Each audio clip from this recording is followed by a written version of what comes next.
Well, I'm here at Mount Cuba Center, which is just across the Delaware border, I think you call it, between Pennsylvania and Delaware. It's about a 3-hour drive, probably just a bit under if you go to the speed limit. Mount Cuba is famous for native plants, and we've moved from a formal area to this much more naturalistic setting. Yes, right now we're in our ponds. It's one of the iconic vistas here at Mount Cuba where 4 ponds cascade into one another. We're standing here at the largest pond, all planted with gorgeous native plants. So what is amazing about this is just the whole plant life, from these amazing trees to the water garden plants to the marginal plants and all the woodland plants underneath it all.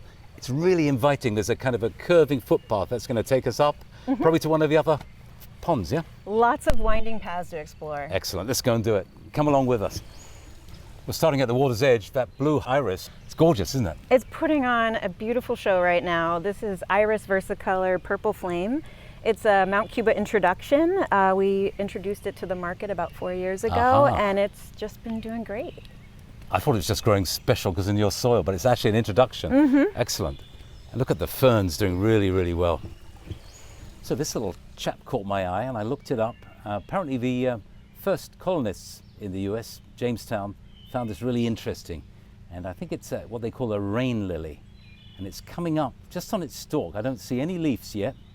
So the leaves probably come up later and the flower dies down. Really nice. And there's a group of them tucked away in the corner there. So what I wanted to show you here is skullcap. And a lot of times in spring, after trilliums in your woodland garden or phlox have gone away, you want some nice color. This gives a beautiful purple color. It likes shade, and it'll do well in your garden. And it's very full. It's going to block all the weeds out, yeah? There you go, yes. Well, I found a little cluster of native plants I could recognize. And the one that kind of strikes me, of course, is the yellow. This is Gold Star. Easy to grow, edging woodland plant. And look at this next door. Let me just move these away. This is native ginger, very pretty looking leaf, very interesting leaf. This kind of stalky plant is the remains of a trillium. And these long plants that I'm moving out the way are Solomon seal. All native plants. Oh, and of course, this wonderful fern, Christmas fern, that keeps, it's almost an evergreen because the leaves will still look good around Christmas time. And what I love about woodland garden is often it suppresses weeds because you've got all this leaf litter. And that stops some of those nastier weeds from coming up. So don't get rid of your leaves, use them as a mulch. Well, we've been walking up that lovely winding footpath and suddenly it opens up and we've got this glorious vista of a much smaller pond this time, but really it's quite magnificent. Absolutely beautiful. Yeah, and I think this is a great example of how to keep the plants you love but still incorporate native plants into your landscape. So we have pops of pink with the Japanese primrose, which were our founder Pamela Copeland's favorite. But then they're intermixed with lots of native plants. So these plants that are not native are actually often called exotic because they come from different lands and whatever, but you can still incorporate them. You don't need, the emphasis really is just at least have a few native plants in. And then you realize just how good they are, and before long you've got even more because there are some wonderful plants. You can get hooked. Yeah. Oh, look at that little island in the middle there with a skunk cabbage coming out of it. It's really neat.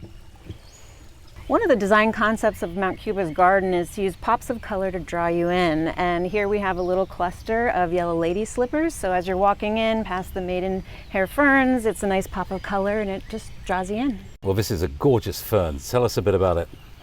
We're looking at a cinnamon fern right now, and this goes back to unique pops of color. A lot of ferns, you don't see something like this coming out of the center of it, and it's just a really nice, interesting thing to incorporate in your garden. So the ostrich fern and the cinnamon fern, the fiddlehead part of the plant, as it's just emerging from the soil, is edible as long as it's cooked correctly.